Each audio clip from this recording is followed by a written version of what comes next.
from MARTA, from other organizations that are represented in the room to welcome you to CAU. We are delighted that you are here. We are excited that you are here to present these opportunities to our students in an area that we don't typically spend a lot of time talking about. So it's such an exciting time to have the USDOT in the house. So welcome. Thank you so much for being here. So on behalf of our president and our faculty, staff, students, and alumni, welcome to CAU. Enjoy these hallowed grounds that we have here. If we had time, we'll tell you the history. But I'm hopeful that in the course of your time here, you'll learn a bit about the history of these hallowed grounds that we occupy at CAU. Thanks for being here. Enjoy this session. And students, please pay attention, take notes, learn as much as you can, make connections while you're here. Thank you so much. Great, thank you very much. Good morning, everyone. Good, as mentioned, we are excited to be here this morning and to share information with you. I see several of you have your tablets and your notepads, so I want to encourage you to take notes, because we're going to share with you and provide some additional, some nuggets, some information that you may be able to take away this morning and you may be able to utilize over the next couple of years as you go through your college experience onto your other pathways. We're here on behalf of the United States Department of Transportation to share that information. My name is Joe Jackson. I am the Executive Director for the USDOT's Small Business Transportation Resource Center, where there's nothing small about a $1.3 trillion infrastructure program that the Biden-Harris administration has just embarked upon. And just like one individual in the room who participated in the last era fund, and you're going to hear from Casey, I remember her when she entered at Hartsfield-Jackson with a $6.5 billion airport expansion over the past 15 years, but she joined us later, and now she's an engineer with MARTA. So you're going to experience some nuggets, and we want those nuggets in addition to the pathway of information you will receive to really help you. I just came back from a 5,000 member conference in New Orleans where they had entrepreneurs from all over the country, Magic Johnson and others, hundreds of millions of dollars. But I was happy because I was able to see a former mentor of mine, the former mayor of New Orleans, Mark Morial, and I never shared with Mark something he shared 20 years previously when I transitioned from corporate into my consulting space. During his inaugural speech, he said, by the turn of the 21st century, if you are not focused, now remember, write this down, 2000 and where we are today. If you are not focused on 3 areas of transportation, the transportation of people, the transportation of money, and the transportation of communication. 22 years later, we never knew there was going to be an Amazon. How many of you 22 years ago had Instagram? How many? So now today with the transportation of people, we are definitely exploring how we modernize our roads, our bridges, our airports.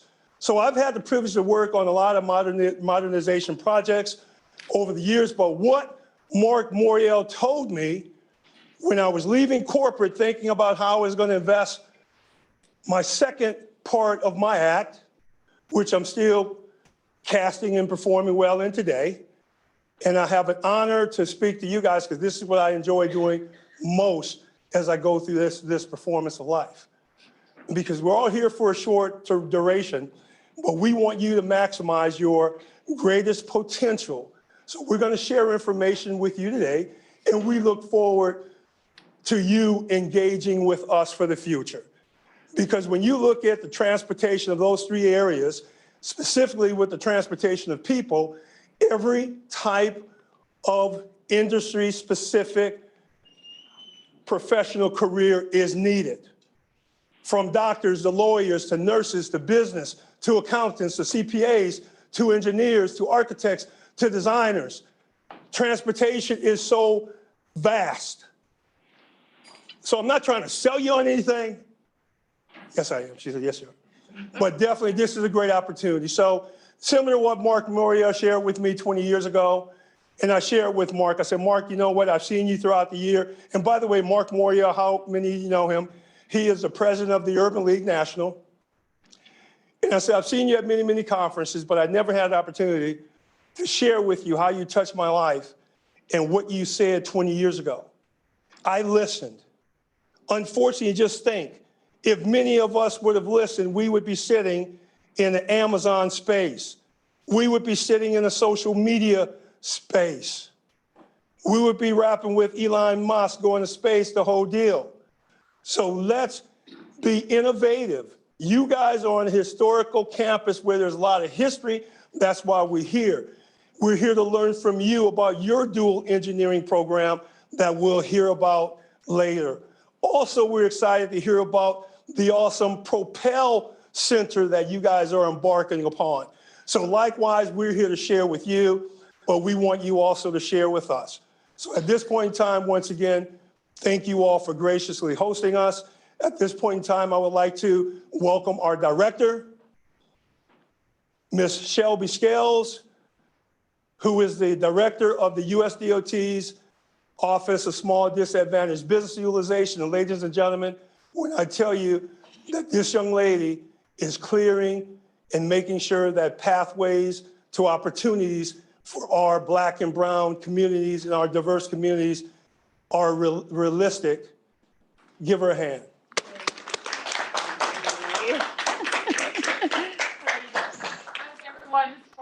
Fantastic. How's everyone this morning? Fantastic. I want to hire everybody in the room. That's one of the first things that our secretary says wherever he goes is that USDOT is hiring. And as my good friend and colleague said, we are looking for talented people to help us move this country, rebuild this country, build the infrastructure up for this country. And there's not a single career path that we do not touch. If you're interested in graphic designing, if you're interested in owning a restaurant, if you're interested in computers or technology, we're looking to hire you. So I want to start by saying that we are spending $1.3 trillion over the next 5 years to rebuild the infrastructure of this country. How many of you have seen the bridge work that we're doing in Atlanta? How many of you have seen the sidewalks that we're rebuilding? How many of you have seen the cameras on the side of the street, making sure that we catch your picture when you're speeding? Yeah, that too. We're doing a lot of intelligence type of work too that show us how we are moving in terms of vehicles, people, mobility. We're also redoing a lot of our rail systems. How many of you ride the train back and forth from home to school? Light rail, metro. Nobody rides the metro here? Okay, MARTA. Oh, they say MARTA, not metro. Okay, I'm sorry. Very good. So we're just here today to just kind of talk to you, as Joe said, to get to know you better. We are interested in having you to take a look at transportation, not only as a career, but also as a professional, and helping us to innovate what it is we're doing. We are definitely moving in a new direction. Pretty soon you'll see hovercrafts. They're already out there. We have hovering motorcycles already out there. You'll see a lot of new innovation. It's going to be people like you who are thinking about those opportunities and helping us to think about it as well. We're looking to connect with your school. So professors that are in the room, raise your hand. I want to talk to you about our Innovation and Technology Center. We are very interested in providing grants to our HBCUs and our MSIs and our other universities. So let's talk as well. There's something in here for you as well. So looking forward to talk to you. But I do bring you greetings on behalf of our Secretary, Pete Buttigieg, who would have been here had he had the opportunity. He loves meeting with young people, spending time with you and hearing about you. As he says, he wants to leave DOT and the infrastructure bill for his two daughters and the next generation. So we feel that we're very much dedicated to making sure that underserved and underrepresented communities have an opportunity to play in this space and to also create wealth. So we are working very hard to get our businesses, our entrepreneurs, our folks who are thinking about being an entrepreneur engaged in transportation as well. So I look forward to working with the committee today and speaking on the panel today. There's no question that you can't ask us. If we don't know, we'll find out for you and we'll get you connected. So welcome this morning and welcome on behalf of the Biden-Harris administration. Thank you all. Thank you. Thank you, Shelby. Once again, programs such as this just don't happen by themselves. And I've had the honor over the last 20 plus years to have a partner who have worked tirelessly throughout the country and specifically in Atlanta. And he's no stranger to Clark at Atlanta in the cafeteria. You know, you'll see Mr. Thomas Dortch's picture up there and throughout the campus. So at this point in time, I would like to have Mr. Thomas Dortch come over and bring remarks. Tommy.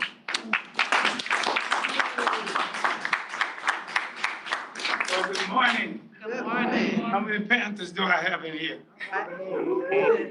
All right. Anybody from Morehouse or Spelman? Well, you know, us Panthers always do it right, right? Well, I've had the pleasure for the last 6 years of serving as a trustee here. But we want to welcome each of you for this WITI program that has really been phenomenal as we've tried to get more women into transportation and working with the U.S. Department of Transportation and, of course, Joe and Beth and all of us, we've really been focused. So we hope you'll take advantage of today. There are many opportunities that will be coming before you, men and women, in transportation. So we want you to soak it all up. Want you to make sure we get your information. We want you to sign up, but more importantly, isn't Dr. French phenomenal? Yeah. He's been a great president here. And for the last, as I said, 6 years, I've had the pleasure of serving as a trustee here. So enjoy, take advantage of it. And of course, we've got some good things in store for you today and look forward to seeing many of you doing your thing out here in transportation. Thank you this morning. Thank you. Good. Great. Thank you very much, Tommy. Thank you for your leadership. Thank you. So, and as Tommy mentioned, we're going to highlight several programs, and I see several young men in the room.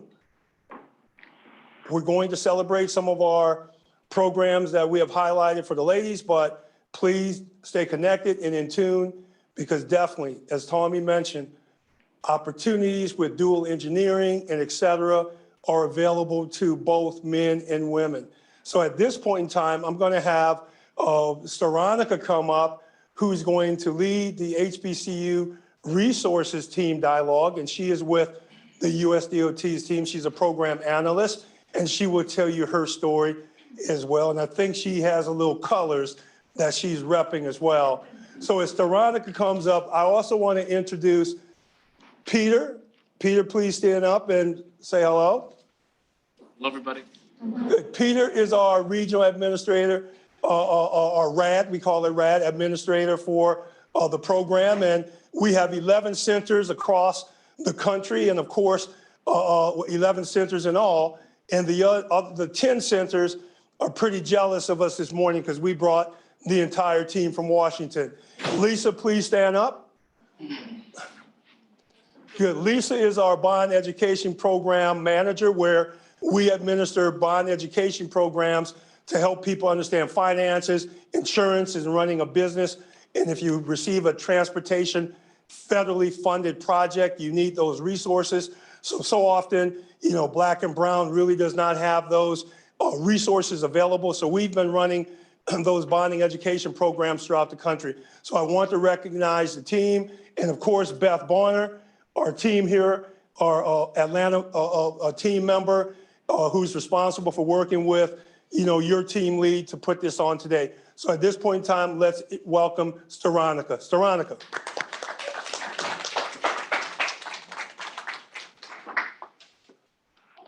Good morning. Good morning. First, I have to say I'm a proud graduate of the Clark Atlanta University Public Administration Program. Foremost, I have to give a shout out to Dr. Henry Lunge. It's always great, being in connection with him. He's always introducing me to other MPA alums whom I meet quite often throughout the federal government. So if you're looking for a great MPA program, if STEM is not your area, please consider the public administration program. I want to thank Dr.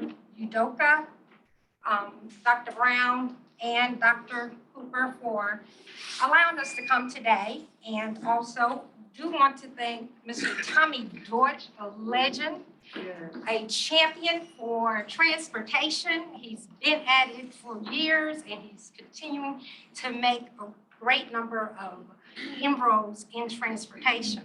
Also, I want to thank our executive director for one of our 11 centers. That's Mr. Joe Jackson, who you heard from earlier, as well as Beth, who is serving as the interim director. So as you know, transportation is designed to move people and goods. It has helped to change lives by facilitating trade, travel, and exchange. As you consider your career path, we would like you to be aware of that every part of transportation is in demand today. Logistics, policy, making, planning, construction, and careers that are driven by smart and intelligent technologies. That's just to name a few. In addition, transportation connects and unites people. Just think about it. It connects our communities, our states, our region. Really, transportation connects the world. It is global. Women continue to be underrepresented throughout the transportation sector. This includes careers as engineers, architects, city planners, pilots for airplanes and for drones, policymakers, computer scientists, logistics managers, project managers, analysts, procurement managers, and digital media managers. That's just to name a few. And I went through that list so you could just get an idea of how broad transportation is.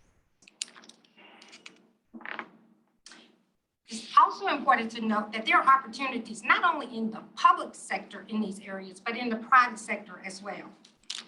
While progress has been made over the past few years, women continue to be underrepresented in STEM-related jobs.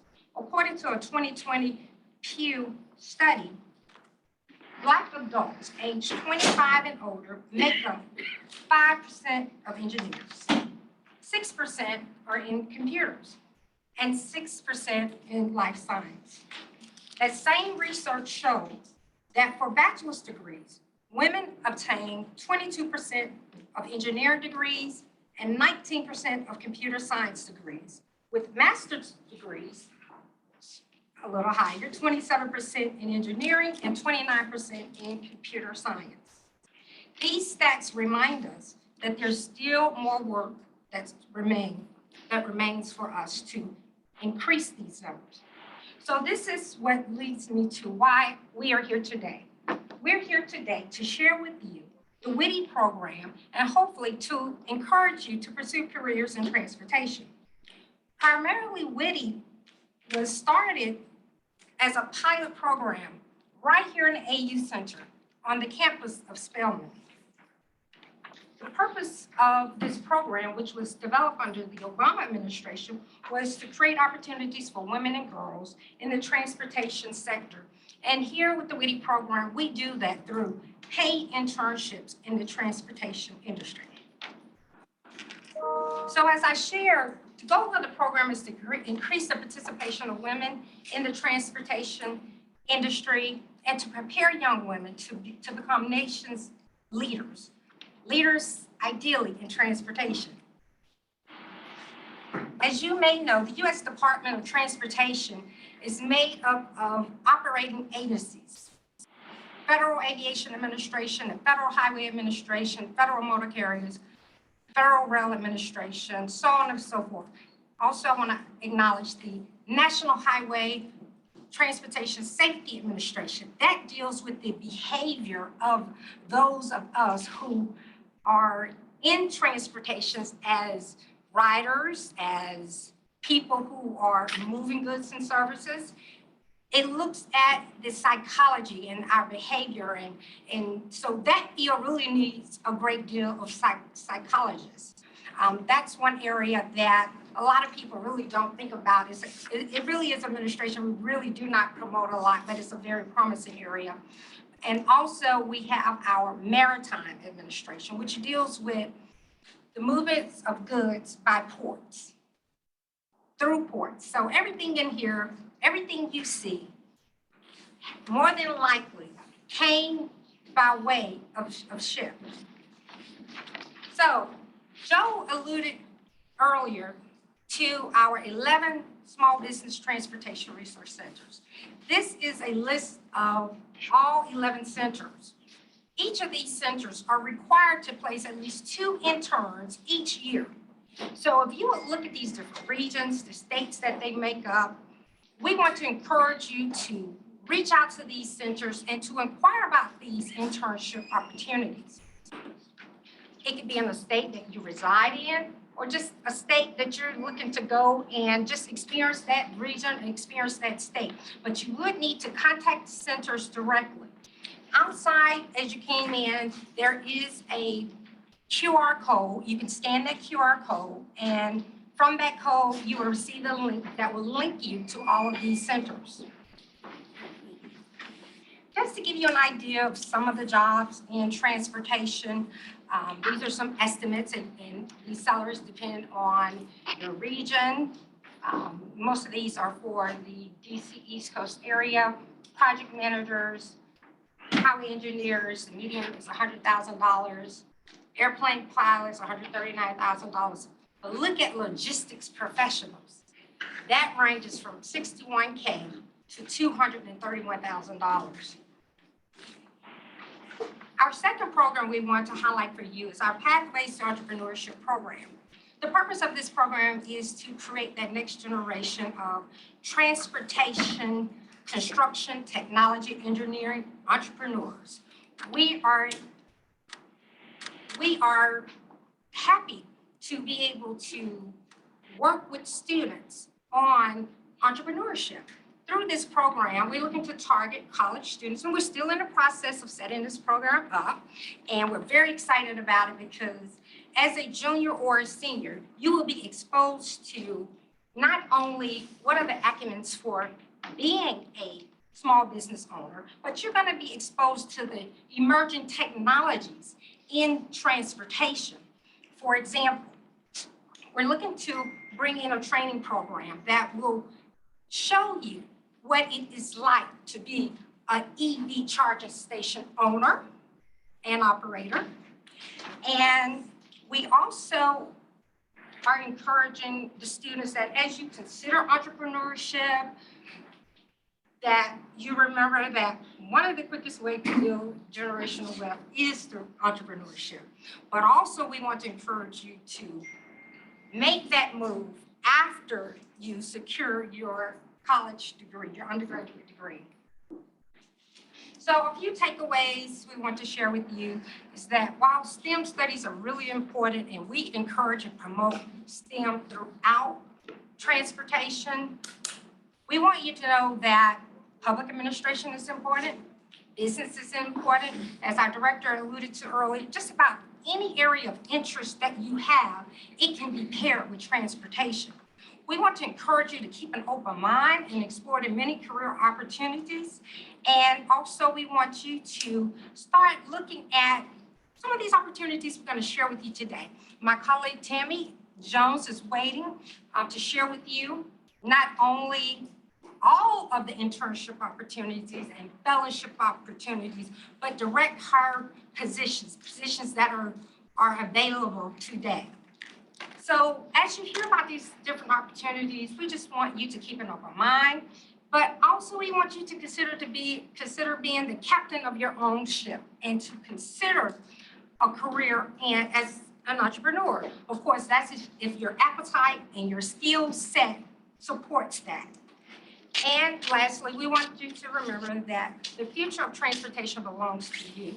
Fresh minds are needed to make our transportation system better for everyone. At this time, I will take any questions that you may have about the WITI program. Has anyone heard of the WITI program? Okay. By show of hands, how many people in here, parents, work in the transportation sector in any way? Very good, very good. Okay, well, hopefully you will learn about some opportunities that will be of interest to you. If not, we're asking you to please share some of these opportunities with your friends. Yes, ma'am.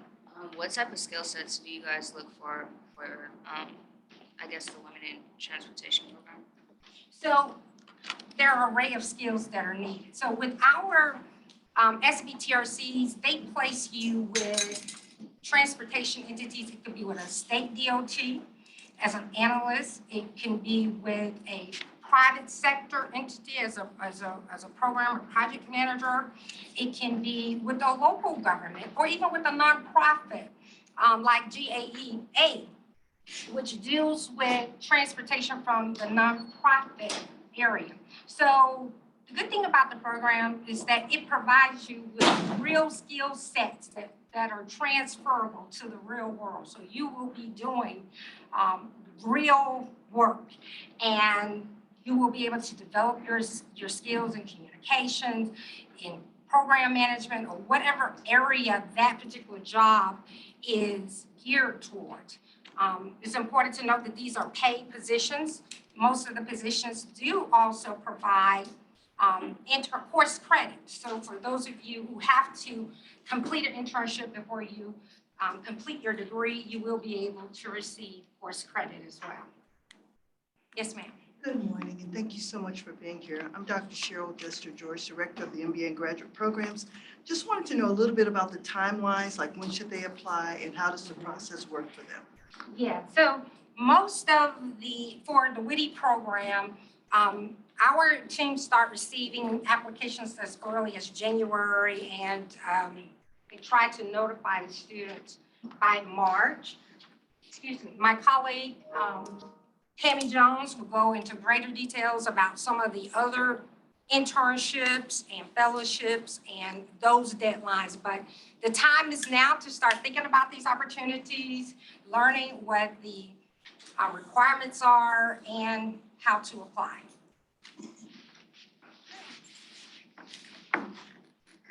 Are there any more questions? Yes, ma'am. So when you were talking about logistics professionals, they make $100,000 more than any other profession up there. Why is that, is my question. Because I think the great corporate is corporate most of the time, and there is such a great need for logistic managers to help with the movement of products and goods. And again, that's corporate. And as you think about your career choice, you know, you want to be mindful, you know, of the pay, but also do not let the pay just limit your choice, because coming into the federal government or nonprofit, you can gain an array of skills that are transferable in other ways. However, you know, for me, I took the route, you know, of doing a little, I was an entrepreneur, I worked in corporate, and then I landed here in federal government. And I do think that because I have a wealth of experience, I do bring a different perspective than other federal employees who have not had those experiences. Thank you. All right. Well, look, thank you so much. We will be around to talk to you afterwards. Here is my contact information. If I can be of assistance to you, or you decide you have some other questions, please feel free to contact me. Again, thank you. And thank you so much for waiting for us. I was afraid we were going to lose some of you, but I hope that the information we're sharing with you today will be well worth the wait. Thank you.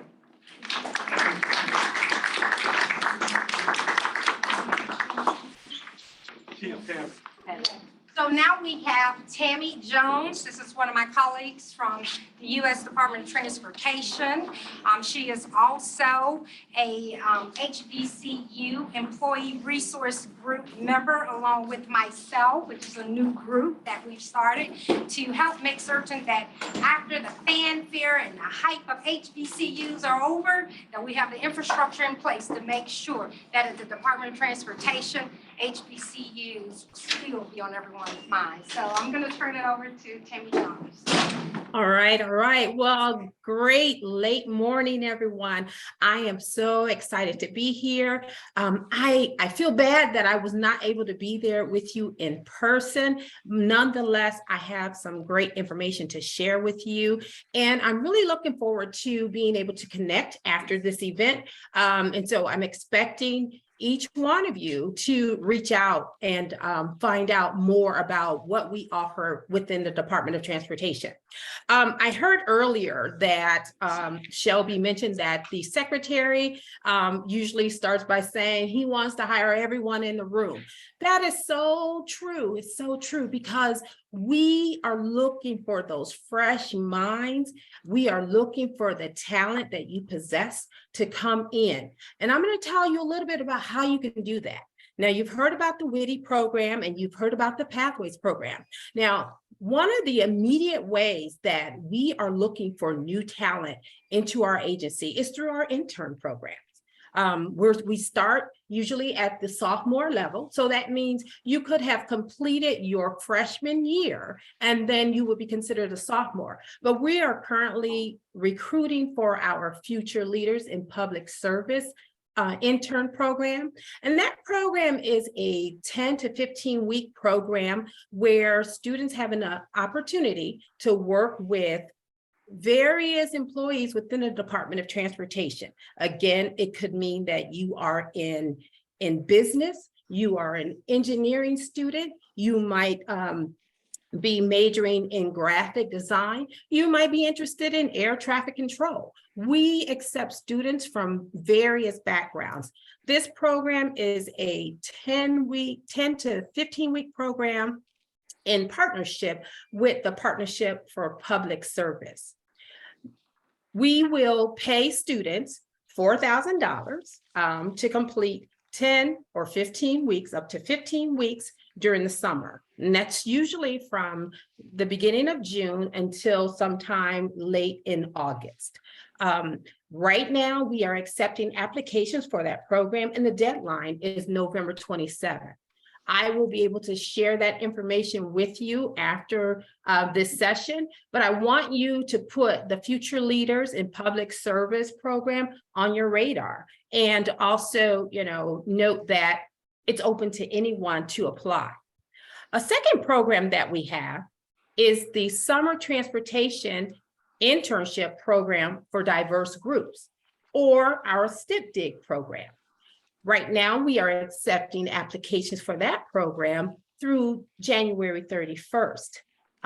Again, I will be able to provide links to all of you to these various programs, but since many of you do have your laptops now, I'm going to ask you to go to transportation.gov/careers.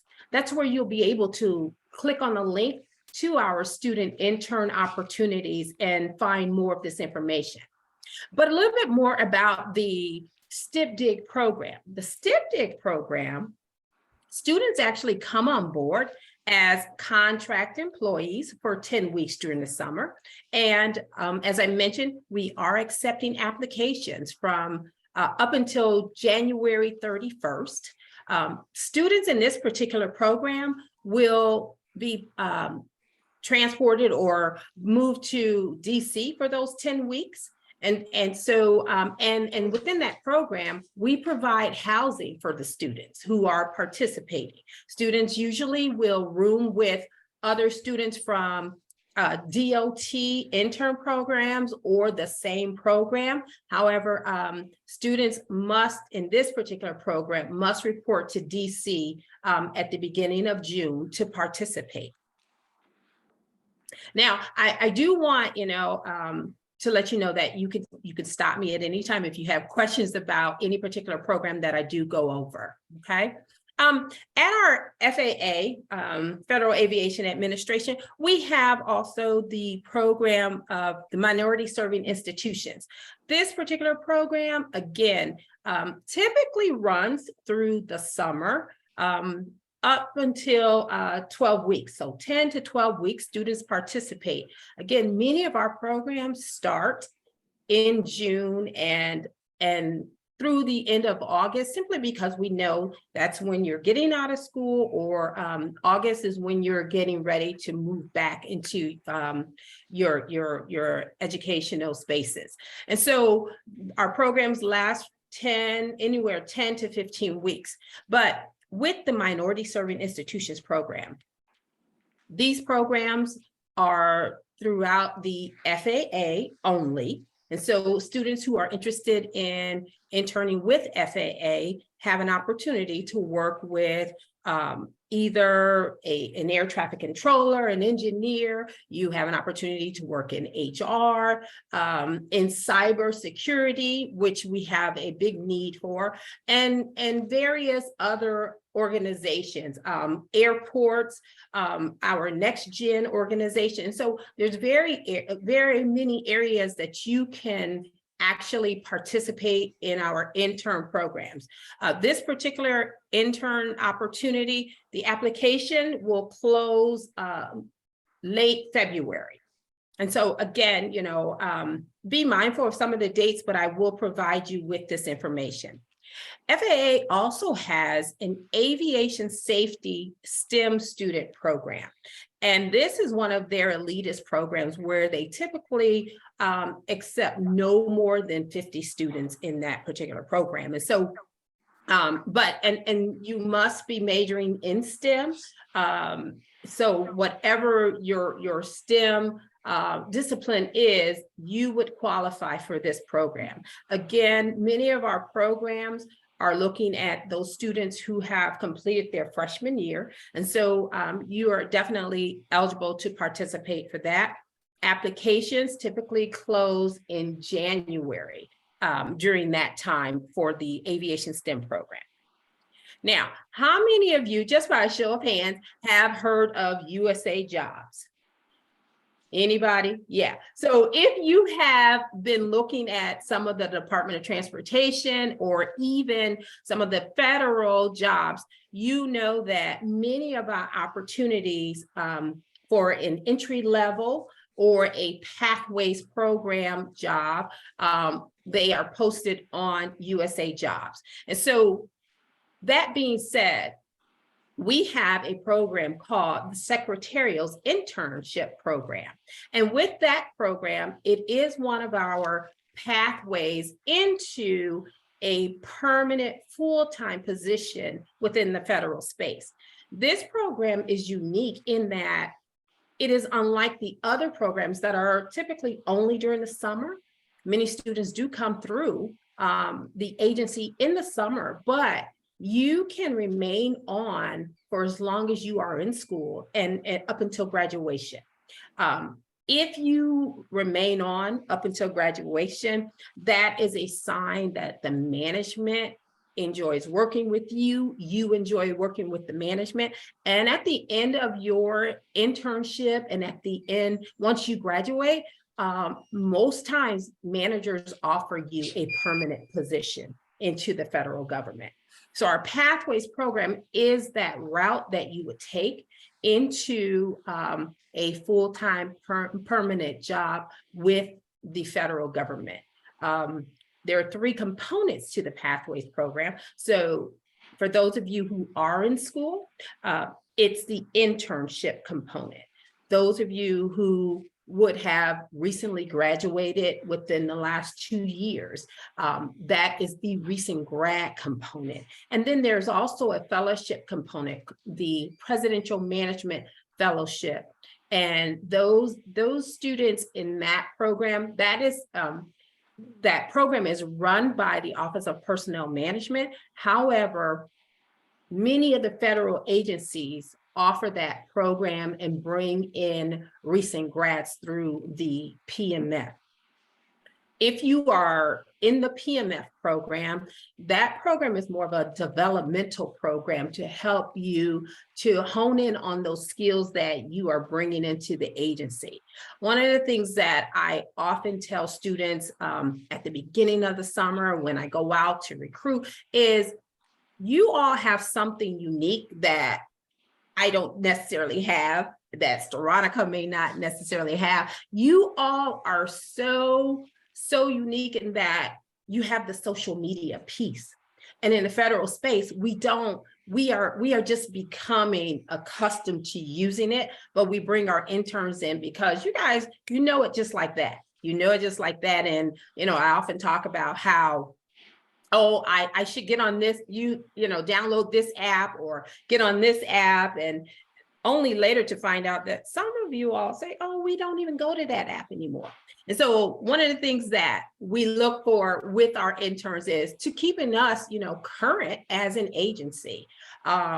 Thankfully, during this time, we do have a secretary who is very energetic, and he is out there on social media. So if you don't follow us, and if you want to learn more about us, check us out on Instagram, on LinkedIn, also on Facebook, and I don't know the other sites that you all might be on, but we definitely want you because you have those fresh ideas. You have, creative ideas that we as a federal government would love to, use and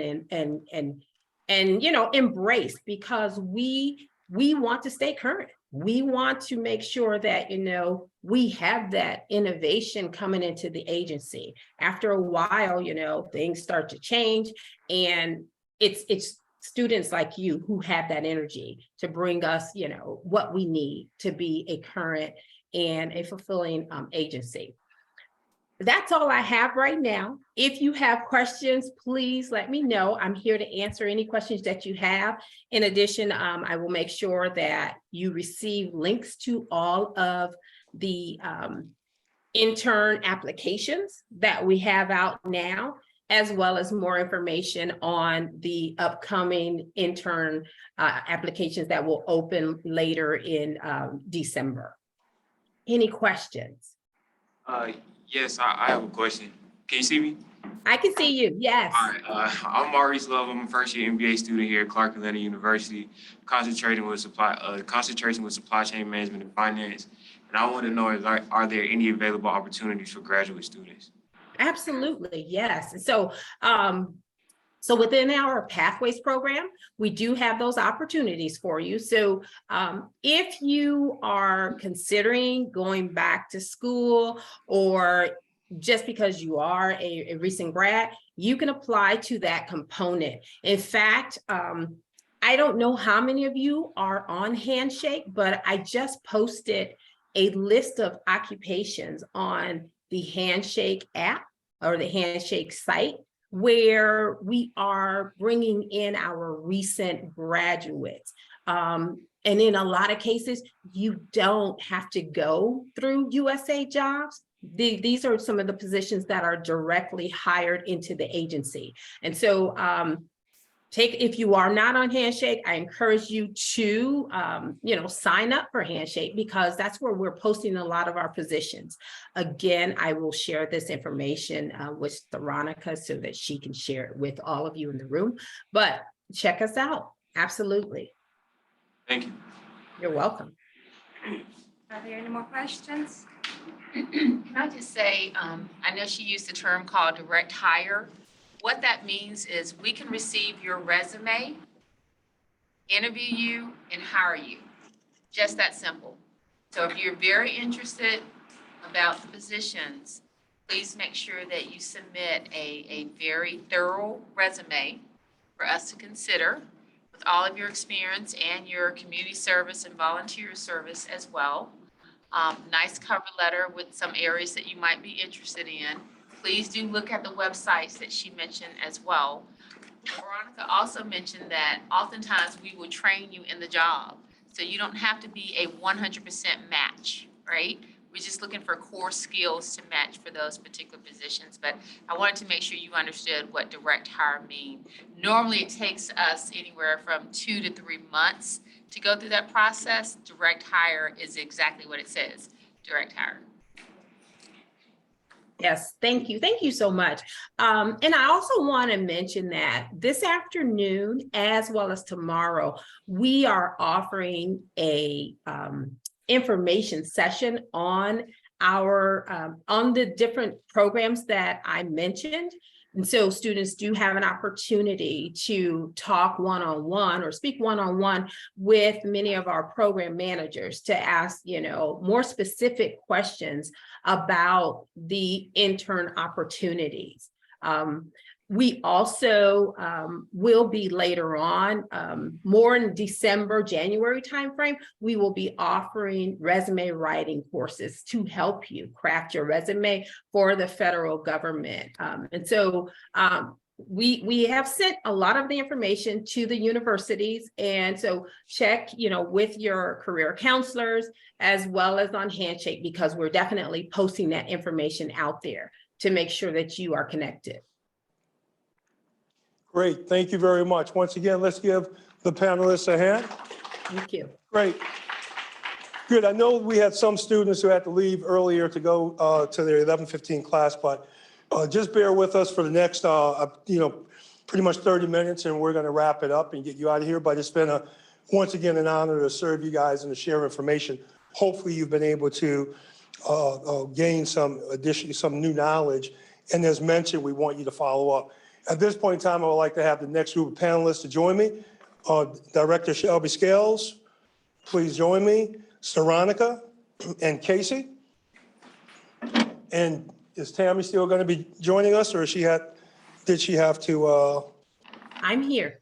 Great, hey, good, Tammy. Glad you could join us. I don't think you're probably as warm as we are. We're a little chilly here still, but we're having a great time. Yeah. Great. Well, good. At this point in time, you've heard, pretty much about our programs, but now I want you to get a real, taste of what these young women basically deal with on a day in and day out basis with their careers. Also, I want to recognize the professors in the room. If any professors are in the room, please stand. We want to recognize you. Good, thank you for joining us. Thank you for joining us. So we're gonna start, first I'm gonna have the young ladies just reintroduce themselves and quickly share with you what exactly they do in their current position or career, and then we'll get started with questions. So I'll start with Casey here first. Good afternoon, good morning, everybody.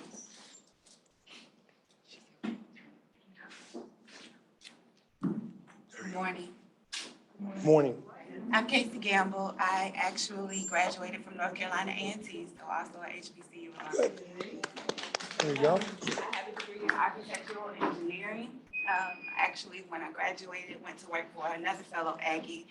He had a construction company called Circle D Enterprises, and we actually did a lot of work at the airport. That's where I met Joe and participated in a lot of his programs. Unfortunately, WITI was not, I'm a lot older than I look, but WITI wasn't in fruition when I was coming up, but I think it's an excellent opportunity. I currently work at MARTA as a resident engineer. It's a fancy word for construction manager. I manage a lot of the public work projects that you see if you do use MARTA, the Inman Park pedestrian bridge replacement. I completed that last year. I'm on a path forward, so I've actually been pulled off of my project. So I've been tasked with drafting policies and procedures that our construction management department will use to manage projects, as well as our field inspectors. So I'm moving more so into a director role, but very much believe in the opportunities that transit has provided me. And I will say that salary up there for project managers is a little low. I don't know who asked that question, but project management, construction management is definitely, if you're looking for money and opportunities within transit, construction management, project management is definitely something you should look into. Great. I would say that range is a little low. So is it this low, Well, and- that low, or really, really, really low? What was posted? I didn't see. What was posted? What was it? I think it was 139 or something like I that. don't think it was that high for PMs. But let's just say at MARTA, you can make anywhere from either the 90s to the mid 100s. Yeah. And those salaries vary state to state, region to region too. Great. Thank you for sharing that, Casey.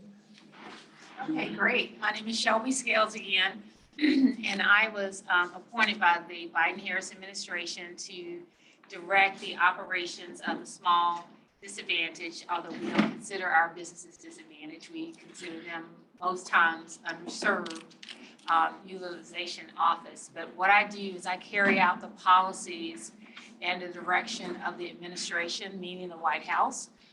We also make sure that we oversee all 10 of our operating administrations, we call them modes of transportation, to ensure that they are inclusive of minority businesses, women-owned businesses, service-disabled businesses, hub zone businesses, and small businesses in general. And so what we do on a daily basis is a lot of policy work to make sure that that language is inclusive of those firms. We also do a lot of meetings. We meet with a lot of different people all over the country to determine where the needs are for the projects, whether it's MARTA or CTA in Chicago or all around the country, to make sure that we are sourcing those companies and giving them the wraparound services that they need. Oftentimes it's access to capital. Oftentimes it's just to meet somebody like you. Oftentimes it is to come in and meet with our procurement directors, but we facilitate those relationships and those conversations to make sure that Black and brown and underserved companies have an opportunity to work and play in the space of transportation. So that's what we do within our office. A lot of support. Great, thank you. And Saronica? Again, I'm Veronica Maddox, and I work for her. And my job as analyst entails grant management, program management. We do everything from developing policies to competing our grants. Our 11 transportation centers that I talked about earlier are operated through grants that they receive from the department. So we are involved in every aspect of the life cycle of that grant. We also help with, providing insight on different policies. Some of the day-to-day duties working with the various centers is sharing information with them about changes in policies, information about changes in their cooperative agreement, as well as sometimes share best practices, things that the Mid-South Atlantic region may have, an area they may have home, and sharing some of those best practices with our West Central region, which may not be as advanced. And so every day is something new, is something different, and for me, that works. Great, thank you. And Tammy, if you could just share with us a little bit about your background and. Absolutely. Yeah. So I'm Tammy Jones, and my current role, I serve as the DOT Corporate Recruitment Manager, where I'm responsible for, coming up with strategies to recruit talent into the agency. My federal career started actually as an intern with NASA Glenn out of Cleveland, where I worked in the educational programs office, where I managed several student programs with many of the HBCUs, working with the students from Spelman and the WISE program, and also Morehouse. I then later moved over to the United Negro College Fund special programs, again, working with HBCUs and STEM programs until I landed at the Department of Transportation in recruitment. Great, thank you for sharing that.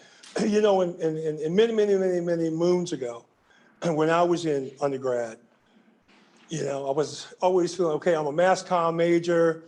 What do I really want to do, with my career when I, get out of college? Do I want to go into broadcast? Do I want to go into the media? And later on, took it a totally different path. So some of you may be having that same, question. I've declared a major, but what is it that I really want to do? There's nothing wrong with you asking yourself that, because that's real. It's been said that only 80% of students who graduate really use their degree in their chosen career or to make a living. So I want to hear from these ladies, and they can share with you, based on your education and degree, how are you applying your education to your current role? Tammy, we'll reverse and start with you first. All right, thank you so much. It's interesting that you mentioned your mass comm degree, because my undergraduate is actually in radio TV. And so when I interned with NASA, they needed individuals to create promotional video. And so that's what I did as a result, of working out of their educational office.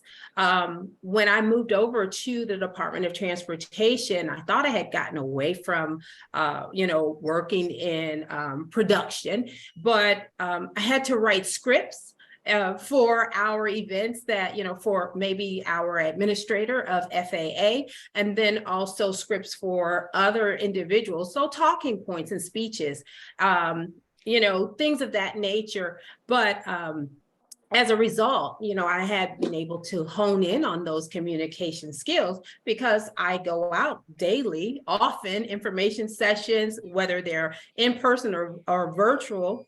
I use the skills that I learned as an undergrad to, communicate with the public. And just because it's not a STEM related field, it's definitely needed within the Department of Transportation. Great, thanks RTF, a fellow RTF, all right? Yeah. Good, well, that's great, and thanks for sharing that. Steronica, based on your major, how have you been able to apply it to specifically what you're doing with the DOT today? As I shared in graduate school, I majored in public administration, and my public administration career actually started here in Atlanta. My concentration is in international administration and development. I spent about 15 years in international affairs, and one of the great things about the federal government is that you can have your job apply to your life as you would like. What do I mean by that? For me, after international affairs, after I got married and had my child, everything was about my child. And it still is to this day. I do have the opportunity to work in a space where I'm passionate, but also I can contribute that time to my child as a mother, but also to my church, my sorority, and all the other wonderful things that I'm engaged in. So for me, I came into international affairs, public administration, which is the act of providing a good or service to the community. So I am still in that space. However, my interest was first African affairs. And interestingly, when I got to DC, I worked for AfriCare. And after I left AfriCare, I worked for a startup that was doing lobbying for debt relief for African countries. And after that program fell through, I found myself looking for a job. And I was in DC. Oh, I'm looking for nothing but African affairs. And I temped for 2 years when I had a fellow alum from the MPA program call me and said, hey, there's a job in the secretary's office and it has your name all over it. And so in the Office of International Transportation and Trade, it's a diplomacy program where you help with the visits of diplomats who are coming to our country to study every aspect of transportation you can imagine, and you help when the secretary or deputy secretary travel abroad from who they're going to speak with to what they're going to say. And like I said, after I got married, and most definitely when there was a change of administration, I realized early on international affairs is not where I'm supposed to be. So I had the option to move over to my second passion, which is small business development. And so I enjoy the work that we do. We provide technical assistance to small businesses around the country through our SBTRC. Great, thank you. And Shelby, have you been able to apply your career and navigate DOT? Well, let me just start by saying I was one of those students who had no clue what I wanted to do. So I started in pharmacy because somebody told me that that's where the money was. And then I moved over to communications, which is where I ended up getting my undergrad degree, because I had leadership skills. I love to talk. I love to present. But then I also love to get my hustle on. And so my first entrepreneurship business was teaching athletes at the University of North Carolina how to swim, because they had to learn how to swim and pass a swim test to be able to graduate from college. So that was my first business. My second business was running a swimming pool company in the local area, and I went from the first year having about 9 to 10 swimming pools to 22 swimming pool contracts in the second year. And so I just knew that I had an entrepreneurship spirit about me.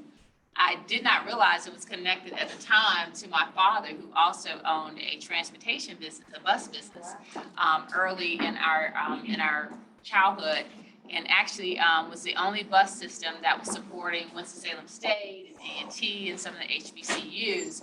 But he was never allowed to obtain his CDLs from the state of Virginia. And so his business was, limited in terms of its growth because of his inability to go and get his CDLs, as well as other African-American males having that opportunity as well. But anyway, fast forward, I kind of fell into transportation. My first transportation-related job was with the North Carolina Department of Transportation and the Office of Civil Rights, seeing and working with a lot of companies there. Then I moved over to the Raleigh-Durham Airport, where I got to see all types of businesses and how they were being, I want to use the right term, but not necessarily given all the opportunities that the non-traditional firms were given. So I really got a fire in my belly to be that advocate and to be that change agent for minority businesses, particular people of color, to be able to come into the airport space, understand how to do business there, and develop their business. So oftentimes we have people who know how to do truck driving or who know how to do masonry work, but they don't know how to run a business. So I spent a lot of time retooling myself, because I had an undergrad degree in communication. So I had to go back and learn a lot about business to help the people that I wanted to help. So that trajectory has led me from the airport to the Airport Minority Advisory Council, to doing policy work, and then finally landing at USDOT. But my passion really is to help our community to create wealth and to build their businesses so that they can create jobs for other people within the community, but not just jobs, but sustainable lifestyles and sustainable wealth within the community.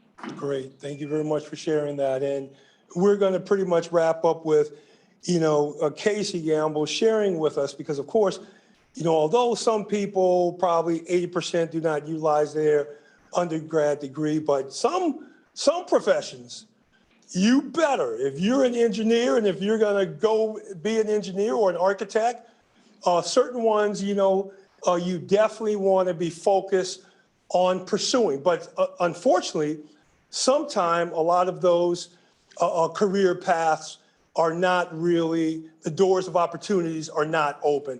And that's one thing that in the city of Atlanta, and one thing that the Department of Transportation is doing, they're making sure that ladies and gentlemen who pursue their careers, they're making sure that the doors of opportunities are open. So you've heard Casey share that she started, at the airport as an intern. But Casey, now share with us how you've been able to take your undergrad and your degree and now apply it to the great things you're doing with MARTA. Sure. So as I said before, my undergraduate degree is in architectural engineering. And how that's different from architecture just plainly is we basically learn how to design all building systems. So architects generally focus on design of the structure and making it look pretty, but we had to learn how to do the HVAC, the lighting and things of that nature. So how that's helped me, well, let me say this. I knew from the very beginning I didn't want to go into design.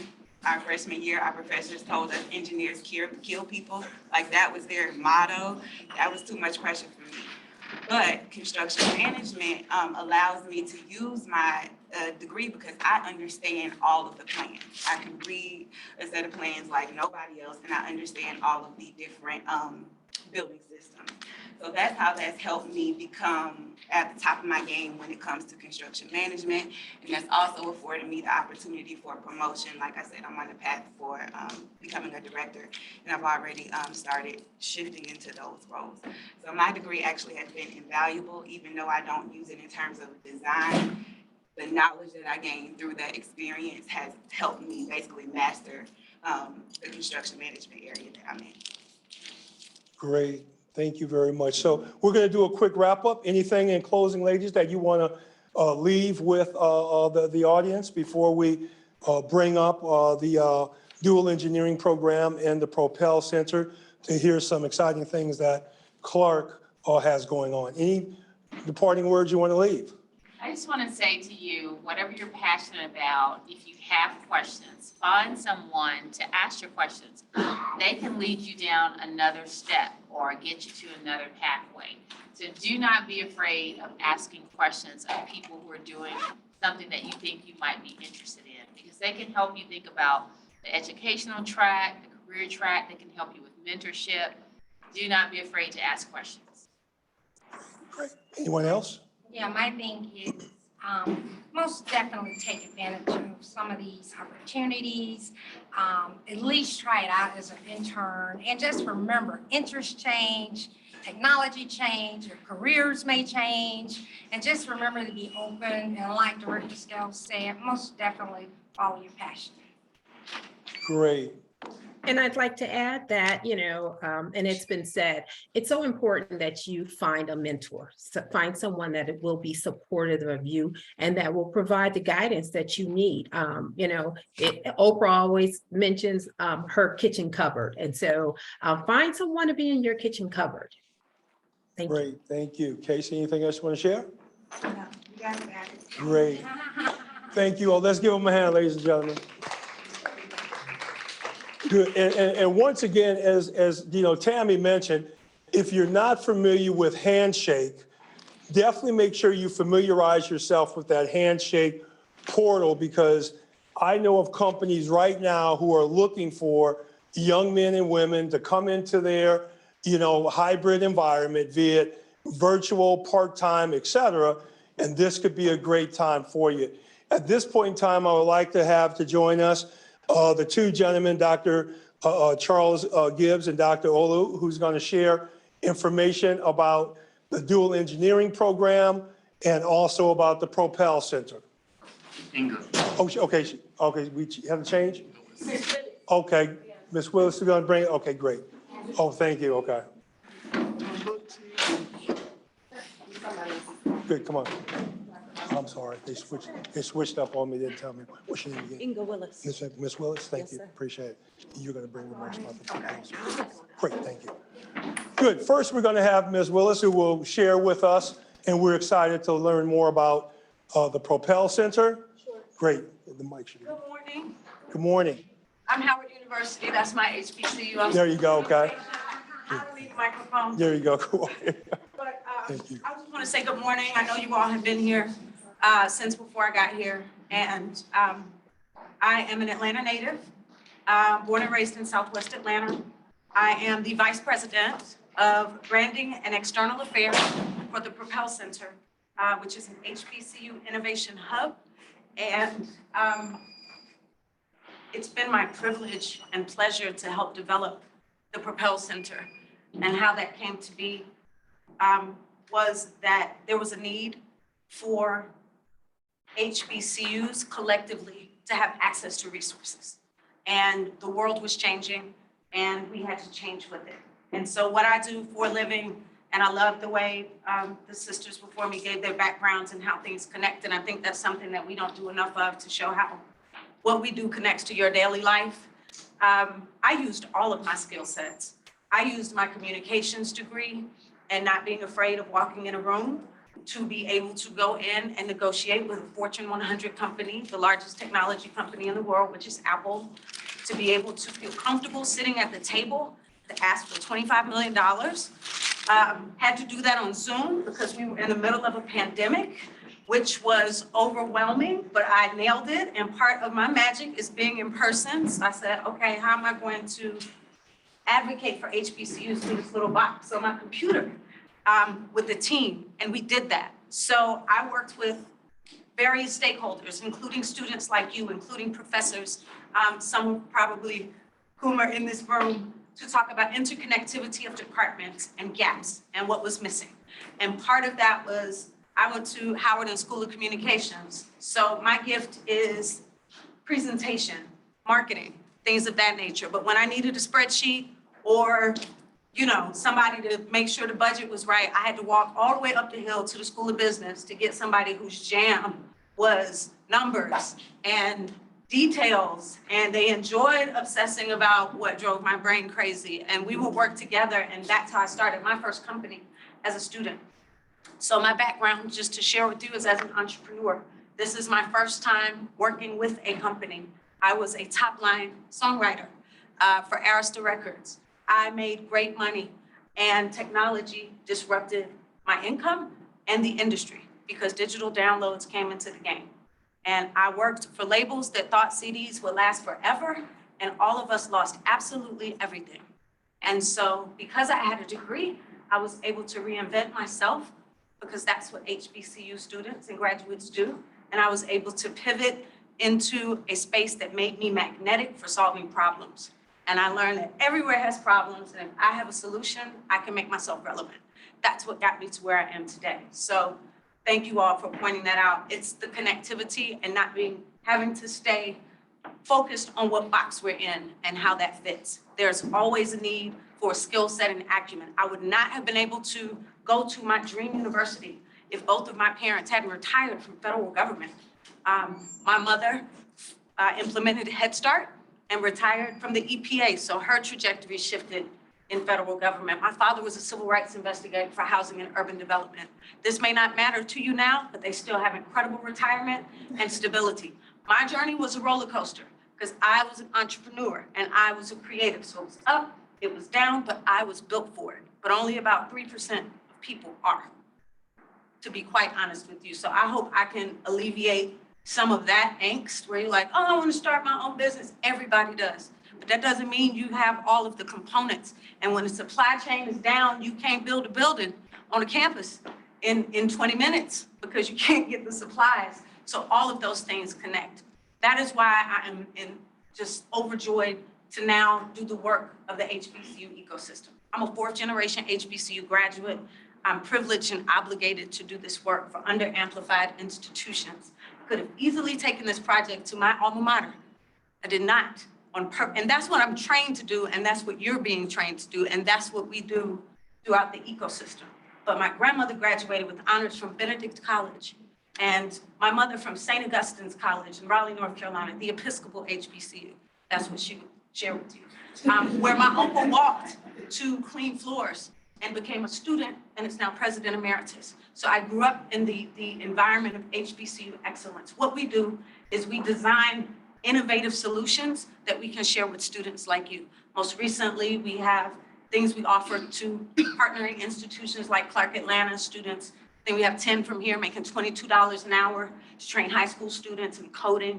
That's through our Apple partnership. So to many of the points before, when you hear of an opportunity, even if it's not for you, put your roommate on, tell somebody else, because you may think you're gonna graduate from this place and the world is just gonna run to your door and you're gonna be a millionaire in 5 years and it's gonna be all good. And I came today to tell you that that is not the way this thing goes. And it is very difficult. You will continually have to reinvent yourself. And for me, I'm now representative-elect for the district. I'll be a state representative in January. But at the Propel Center, I have the opportunity to be the creative executive that I've become. So I still get to do the things I consider cool, but at the same time, without policy, implementation, processes and procedures and relationships, and the theory and acumen of professorship and academia, nothing manifests. And those are the initiatives that I go out and get funded by Fortune 100 companies in the midst of a George Floyd or before it or after it. So I just wanted to share with you that you may think you don't know what you're doing, and most people in my position would never say this, but I assure you that for most of your career, you may still get the feeling that you're not sure you got it all figured out, but you'll continue to mold and pivot and reinvent and acclimate and be a professional chameleon in representation of this great institution and this great ecosystem. So I thank you for having me. It's propelcenter.org. I'm Inga Willis. I'm very easy to find, mostly on LinkedIn. And thank you for having me today. And if any of you have questions for me, I'll be happy to talk to you. Inga Willis. Inga Willis. Thank you. Inga, you know, before you get out of here, I want to say thank you very much, because the final sessions of this program was more for us than the students in Clark. So we're so excited to find out more information about the Propel Center. I love what you said. You know, I could remember the old Blockbusters. We used to go in and get, you know, the rental movies, and before you know it, everything. So you were disruptive as well. So how can government agencies and corporations partner with the Propel Center as their industries are at the point of a pivot as well to partner? Easily, call me. Okay. One of the things I've done in design is construct us as if we are a power strip. And thank you for letting me know, my audience. I always want to make sure I let the students know what's happening, because they feel like they don't know. We know, the second half was for us because we have research and money, so we want to know, how do we engage it? So we're designed as a power strip that Right. industry can plug into. Yeah. Because what we found in our fact-finding mission was they don't know how to find the talent. They know how to find 5 schools, right? And that's because we have alumni working at those companies. Right. But there's no process or system or pipeline of depth, or as I like to call the bench of talent. It's not deep enough. And some schools don't even have a voice in the arena. So what we exist for is to say, I can now tell you that there's an aquaponics program at Fort Valley State. I can tell you what's going on at Tuskegee, and that they have empty laboratories that need to be filled with new equipment. And then I have an industry partner over here that says, hey, we've got the equipment. So we're a conduit and a connector, and we aggregate opportunities. Our first focus is an online platform that we're building. Right? And our second is a physical structure. Gotcha. Tell me about the physical structure, and what's the timeline? It's second for us. And to be honest with you, our first priority to our partners is number 1, to bring together all the institutions. Number 2, to build an online platform, because we learned through COVID that depending on people to be in a building and in a space is a flawed approach. And if that is the approach, it is Blockbuster. It is necessary, but with the supply chain where it is right now, am I able to say to you with finite solution that this would be, no, I'd be setting myself up for failure, which I was trained not to do. But the building for us is second. We've assembled our partners to talk to leadership, talk to industry, see where their gaps are. They're like, hey, we have this great internship program. I heard the ladies up here say, if you're on this app, go to this one. Or if you're not, go to this one. There's not even an assembly of opportunities for HBCU students. That's something we can build and have funded. So I listen to the problem and say, what if she only has to go to one spot? And what if a student builds the app by what they think works for how they like to look at stuff? And then we have something new and innovative that puts opportunity at a touch. So that's what our mission is, if that makes sense. Absolutely, makes So sense. we give grants, we have partnerships and support, but more importantly, if there's an opportunity and there's a gap, somebody came and said, we have this great opportunity in New York. Well, the HBCU students can't afford to stay in an apartment in New York. It's, we help supplement some of those needs to make sure our students can get to your opportunity if the wraparound services aren't there. So I'm available for those combos, but we're very easy to work with, and we're still in the partnership developmental phase. Currently, we have Apple, Southern Company, and now Disney. So we're right on time. Always. Yes. Thank you. You're welcome. Thank you. Thank you.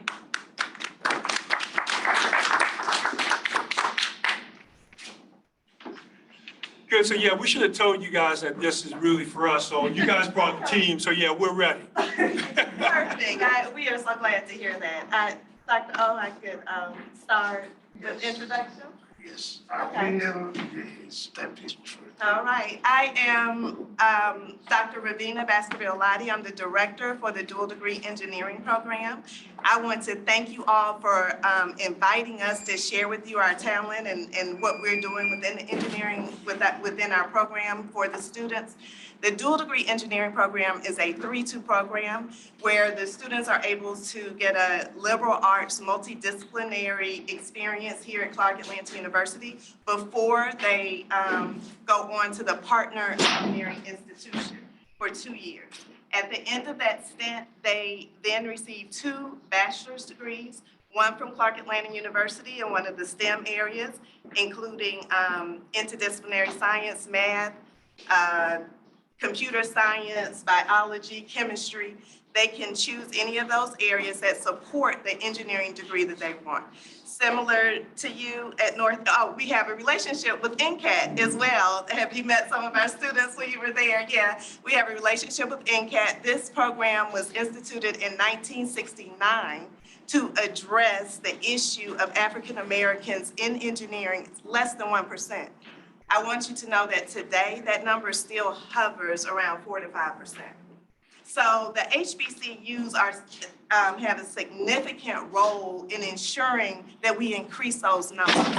They're responsible for 25% of the engineering graduates that you were speaking about earlier. So this program is essential to bringing in the talent that we need for the lack of representation. And as you all well know, which I was going to share with the students, that they're critical to this area, because if we're not represented, then the chances of us being discriminated against are much greater. There has been software that has come off of, out of industry because it was discriminating. There were no Black people on the team to make sure that the face recognition could recognize our faces. So this is a very critical area. We have very excited students that you're going to hear from. You're going to hear from our professor, Dr. Lati Doye, our engineering professor, and they're going to share some of the research that we have been doing and the hands-on experience that we have that's related to the Department of Transportation. And I just want to say thank you again. This has been very. All right. I'm sorry, quick question. Are you a UTC? Are you part of the UTC? No, I'm not. Thank you, Dr. I'm right. And I will just re-echo some of the things that Dr. Ravina Baskerville-Lottie have said. We're very excited to have the Department of Transportation working with the Provost Office, inviting us to come and speak with you. As you can see, our students are already here. They'll be speaking to some of the things we are doing.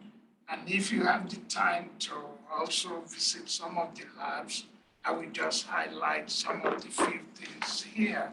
I know when I came in, the provost was telling me, Provost Udoka says, do you see that person sitting up front? And then I went looking, and then I was telling Ms. Casey that face looks familiar. I hardly tell people things like that because that's a good line. Because I pick up my accent really from Greensboro, North Carolina. Okay. Originally from Nigeria, never lose the accent. I like it that way. But most of my years were spent at North Carolina A&T, where I was a student and then in architectural engineering, and I came back to teach there. The McNeil building, I actually designed it when I was a student. Wow. And it was named after Ronald McNeil because some of the experiment that he was carrying during that fatal accident belongs to my student. So I always do him honor.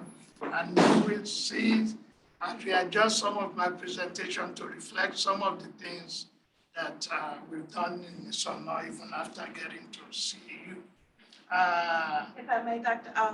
I forgot to share that I'm a proud Panther as well. I'm a graduate of the dual degree engineering program as well, Clark Atlanta and Georgia Institute of Technology with industrial engineering. So we get into the Aggie Panther. Go ahead. No problem at all. These few slides, I have a lot of slides, but I'm going to just skim through some of them. And bear with me, we have some initiative that we are looking at the department right now on artificial intelligence, cybersecurity, and climate innovation hub concept, where some of the things we've been doing, we're trying to house it. And then the Propel Center came along, and we have an eye on the Propel Center, and we'll show you some of the rendition of it that we have. I'm sorry, can you go back to that? The artificial intelligence one? I just didn't want you to glaze over it. I wanted to. Yeah, I will speak about it in some of the things we are doing, because each of the students that you see here, they get what we call stackable credential. IBM just, we are among the first 6 HBCU to be named for the Cybersecurity Leadership Center. And now additional 14 was added after the White House initiative. I was there in Washington to present. And now we have 20 HBCU. So we've been in the forefront of some of the AI, artificial intelligence, cybersecurity, quantum computing. Some of the students you see here have certification on that.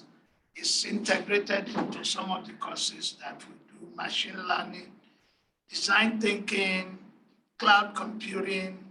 Because when you hear those things traditionally, you think of computer science. We are also instrumental in the cyber fiscal system in terms of attracting DOE to fund that very particular area, because we always think of application. Even as a matter of fact, for MATA, we did some of the early research on the guardrail and things like that. So in a way, I will just flip through some of the, because we partner with Oak Ridge National Lab, we partner with Southern Company on terms of energy share, because we're now thinking of how we're going to be able to supply electricity to some of our neighborhood. When you look at most of the HBCU, they are surrounded by dilapidated structure and things. It's traditionally like that. If you look at Tuskegee, Howard is getting out of that. I would say Aggieland is already out of it, thanks to Harold Martin, a very good colleague of mine, that is the chancellor. He was the chair for electrical at one point, dean for engineering, then vice chancellor, now the full chancellor. If you have a visionary, you can change the environment. So A&T is now even beating UNCG, and I really appreciate that the diversity office for transportation is looking at that. So I will skim through some of the other things that Dr. Luti have already alluded to. We are funding agency. In the early days, I know transportation locally work with us in training in GIS and things for our students. And again, our mission. I also mentioned to you, I know we're hammering the presentation, but we have a grant on the street right now called Thriving Communities. So when you talk about HBCUs and MSIs who are surrounded in environments that are less than what we need to be, you can apply for that grant and reimagine the infrastructure. It's due pretty quickly, that's why I'm bringing it up, but it also deals with climate, it deals with environment, it cleans up your brownfields, and a lot of our HBCUs are located near those as well. But we also provide the technical assistance to help you write the grant to be successful. It's called Thriving Communities. Yes, we will work with the provost office to make that to come to reality, because those are some of the areas that we've been working before, and Again, I'm not going to go into most of the verbiage because I want you to hear from our students. But the key thing is climate, climate change is real, and we have to take that in cognition. But also, it affects our neighborhood more, because when you talk of energy burden, it affects the neighborhoods. When you talk of health issue, same thing. When you talk of transportation, same thing. The students are working on what we call smart campus presently for this semester, and some of them are integrating different areas into it, what they are doing.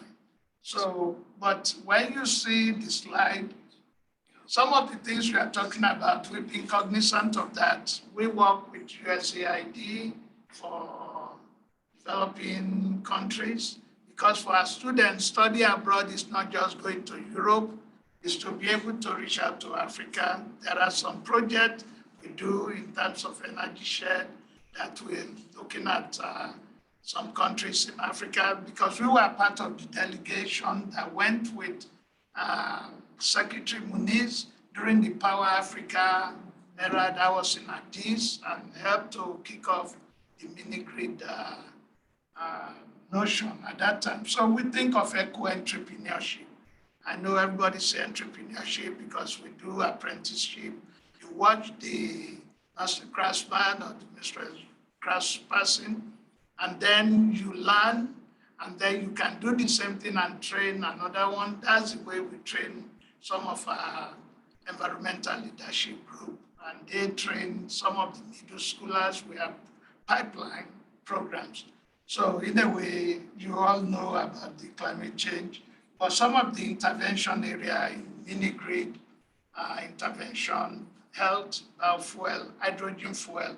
We were on the round table with Senator Ossoff to address for Georgia to be positioned for hydrogen fuel and water purification and hydroelectric additive manufacturing through the DOE. So when people say 3D printing, our students actually do things like that, So this is the one that captures all those areas that we intervene in, but we need the help of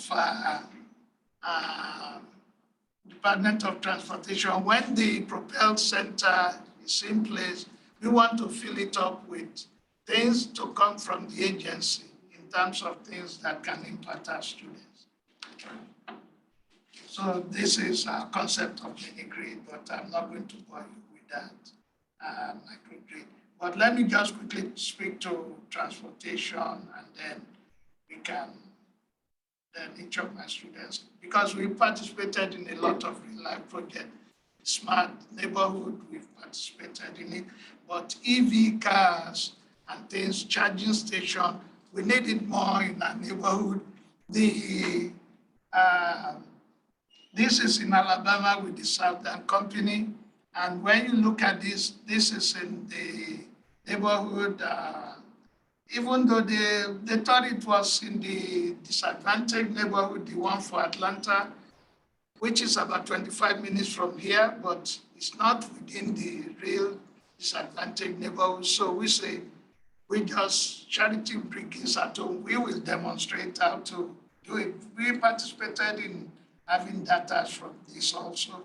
So the economy aspect of it, we're looking at it, we're collaborating with the business school on it, because our students can get double degree in everything that's it. So I'm going to skip all this. This is the bird cage area, where that's where the Propel Center is actually located. But prior to that, just years ago, we had a charrette in-house on AUC sustainability, or we call it Sustainable Campus Community Initiative. DOE was sponsoring that at that time. And NREL actually funded the technical aspect of that charrette. And we hope that with the Propel Center coming in, we will have similar charrette. At that time, we were proposing a flexible solar system, but I will play an animation of that so that you can get an understanding of this. Now, I'm not going to waste too much time because of your time, but within the transportation, we begin to look at the connection with people, just like you've already mentioned, connect goods and services. So it's just like when you were saying it, I was excited that I will show this part because I wanted to avoid showing all this. I say, you don't want to preach to the choir. That requires of energy transportation. Again, I'll skip some of it. We look at integration, energy storage. So you will be speaking to the battery aspect of things. So we look at the vehicle technology, H2 fuel, power energy, and then the disruption aspect of the technology. I wanted to go nuclear before, but I could have been one of my students that have gone to Georgia Tech. He could have showed up here and actually be doing some demonstration for you. But all those things we are able to do in-house, shared mobility, mobility on demand, e-commerce. We were among the first 17 e-commerce center, the first life of Dr. Loti when she was a student here and then became the program manager. She didn't tell you she was my student too. But I won't name the age in a way. So in a way, at the e-commerce one, we developed what Jeff Bezos or the email we developed for the Navy, they make it public, eBay pick it up, and also Amazon. If I know what I know then, I wouldn't be around. I could have capitalized on it myself. But one of my students did, Dr. Eric Brayton. After he left the master program here, he went to the Lincoln Lab. He's now the manager for AWS Web Service, Amazon Web Services, based on some of the things, and he was one of the forefront in the what they call the metaverse now. We've been doing virtual realities since the early 90s, and we still have the remnants of it in the lab, and we've gone away with that. So connected, automated vehicle, emerging fuel, and powering. So now I'm going to be speeding. I'm not going to slow down now unless I see something that caught my attention. Again, all these are statistics with the Department of Energy. And in terms of our neighborhood, we need to take advantage. For entrepreneurship and things, we're also collaborating with the World Bank on this. So let me just quickly skim through all this. Skim. We have virtual reality lab. That's our president, President French, the virtual reality and augmented lab. And so we are buying from the administrator. Again, we see the global connectivity overall, transportation and things. And we've done some of this outside the school in Africa. This is the way we see connectivity in terms of, we've done a lot of DoD work. I've served on the Army science, but maybe that gives me some insight. Also, cybersecurity is always the key for us. So for the IBM Center, the campus, during the Olympics, we simulated the campus. We have a virtual walkthrough of our campus. And this is in the lab. Sometimes you can, that's the go-kart for the Energy Club and the Eli Group. Some of the printed building, machine learning. And we do summer school, like middle and high school. And that's one of our staff instructor. So we connect globally. The virtual campus and the virtual office was coined actually by the person standing in front of you during the ADS thing with the Army Research Office, with the Army and things like that. Again, if I know what I know today, I could have been very clear more of it.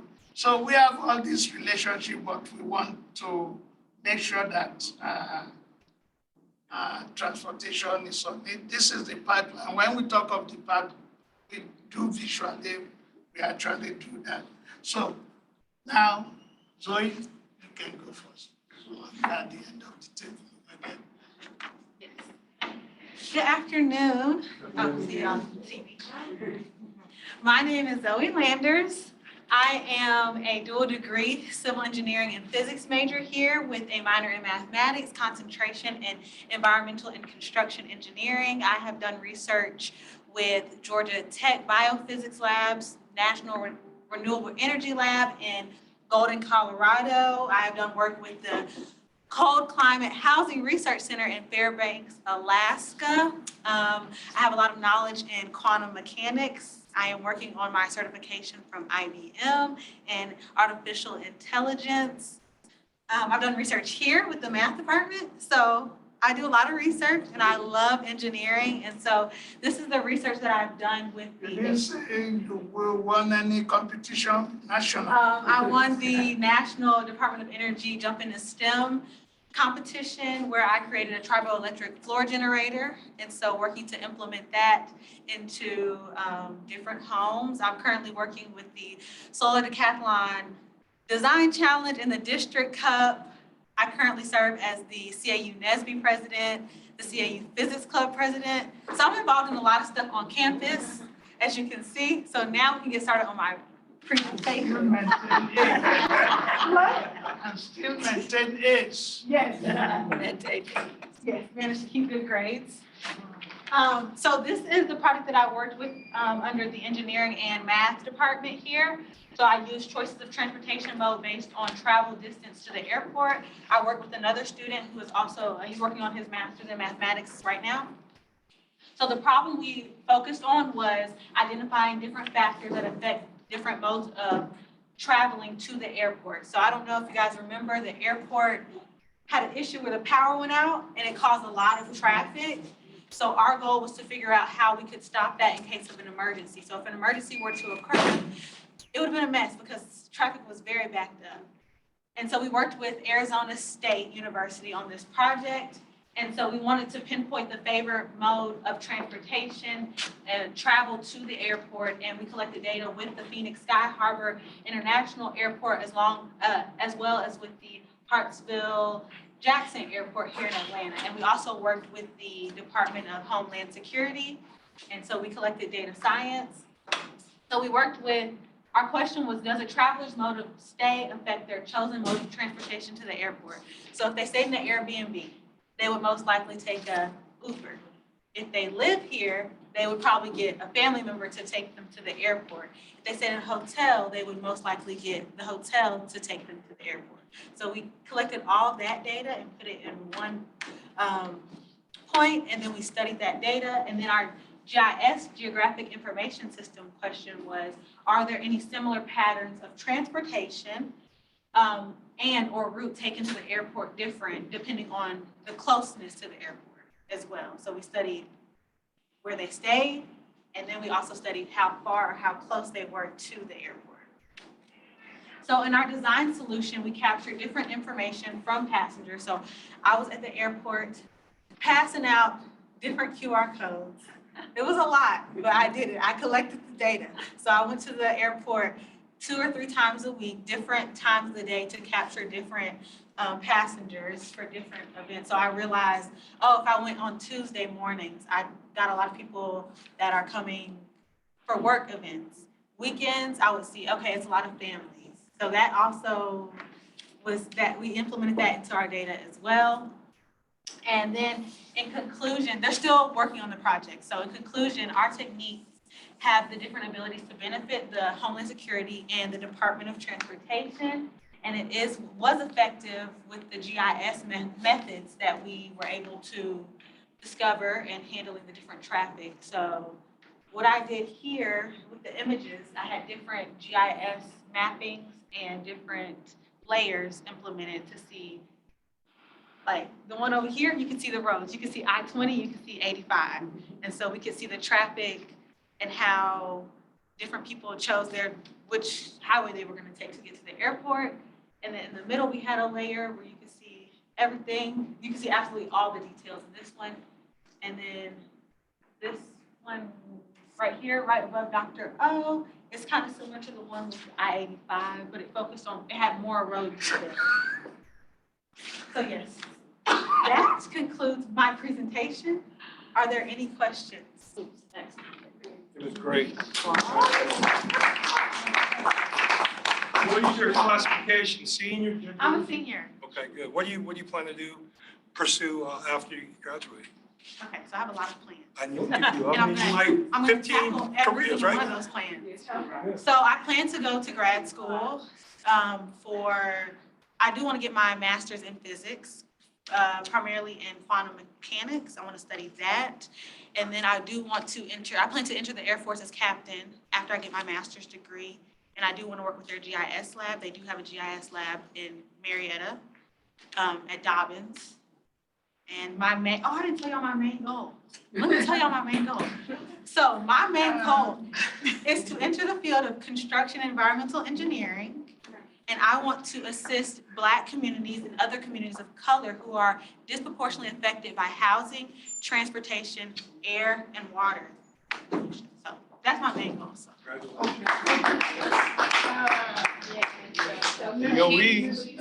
Robert Hampshire with our Innovation and Technology Center, also VOPE. We need to get you on an internship track like yesterday, but your ultimate goal is what we're tackling today, right? So when we talk about thriving communities and reconnecting communities, is exactly what you want to do. What we want to do is to make sure that $1.3 trillion, that 40% of those dollars benefits underserved and underrepresented community. Layman's terms for Black and brown communities, right? And so when you look at how we're building the infrastructure, how we're planning the infrastructure, how that infrastructure is benefiting those communities is exactly where you want to be. So Robert Hampshire is somebody that you should connect with. I also would add that every state has a innovation and research arm. They get money from us.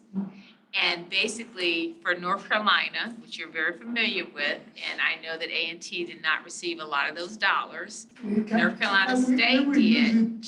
However, that pathway can pay for you to get your PhD.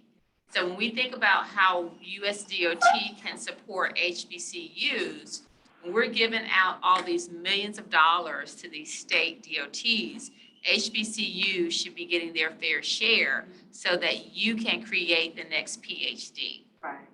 Right. We like that we have collaboration with North Carolina A&T and some of our students with the articulation agreement we have with A&T, they go up to the master level and they have the choice of the PhD now. Because I know with Congresswoman Alma Adams, she's been very pushing this forward and we appreciate that. But the challenge to the Department of Transportation also is when we go to Georgia Tech, which is also my school, by the way, I got involved from there. When I was there, they would give me up to about maybe 10 million or something. When they come over here, they give 75K. That disparity impacts our students. Ms. Naja, it's your turn quickly. I won't put up your slide, but you can just speak to it because I know I didn't know that in time with Dr. Weaver. So go ahead. And then, okay. Yes. Hi, everyone. I'm Nigel Dixon. I'm a fourth-year student here at Clark. I'm in the dual degree engineering program studying civil engineering and physics with a minor in political science. My main goal is to directly impact Black and brown communities, as we've all discussed today. And with respect to transportation, I had the opportunity to intern with Norfolk Southern as an industrial development intern. And this was with railway and track design. We think of industrial development as the connection between marketing and engineering. And so it was up to me to create track design and layouts to give to the consumers and to display our routes in connection to our main line at Norfolk Southern to these different industries and companies. And then with respect to that, we